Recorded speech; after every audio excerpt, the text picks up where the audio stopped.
So before we get started, I thought I'd answer the inevitable question of why don't I have the High School Musical 3 soundtrack included in this video? And the answer is really simple actually. I did not watch the movie at the time it came out, so I never thought to buy the soundtrack, especially since I didn't even know what it sounded like. So there you go. But funnily enough, it took me many years to even warm up to these movies. I just got the first two soundtracks because I really enjoy the songs overall.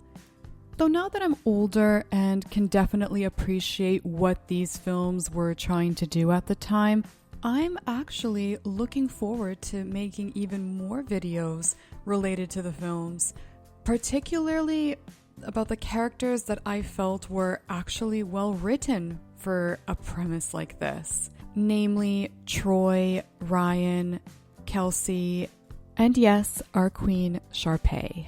But for now, of course, we're going to be focusing on the music from the first two films. Having now seen the third film, however, let me just get this out of the way because I can tell you right now that the songs are not nearly as memorable as in the first two films.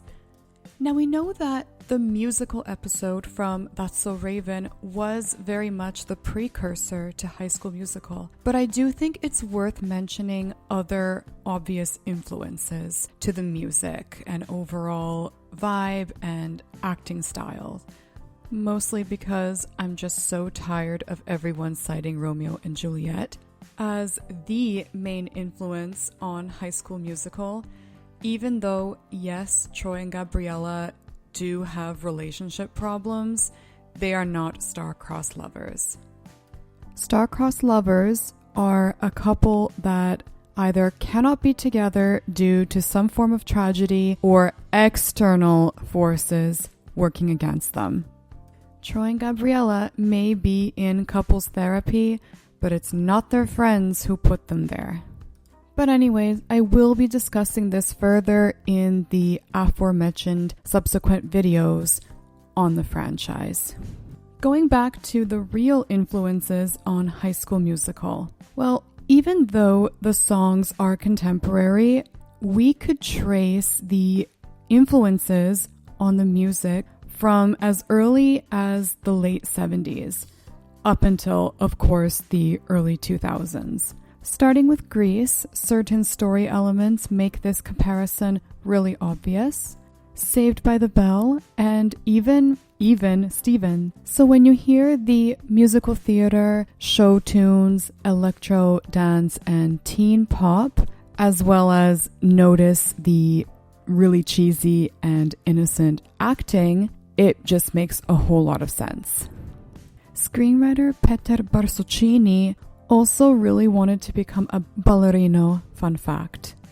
So there is a bit of himself in here too.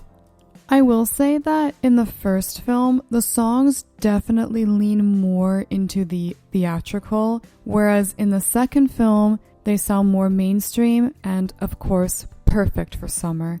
Very catchy, fun, emotional when the songs need to be. Everyone sounds great and in character. Zac Efron got significantly better vocally as the films went on, to the point where his voice didn't need to be dubbed over anymore.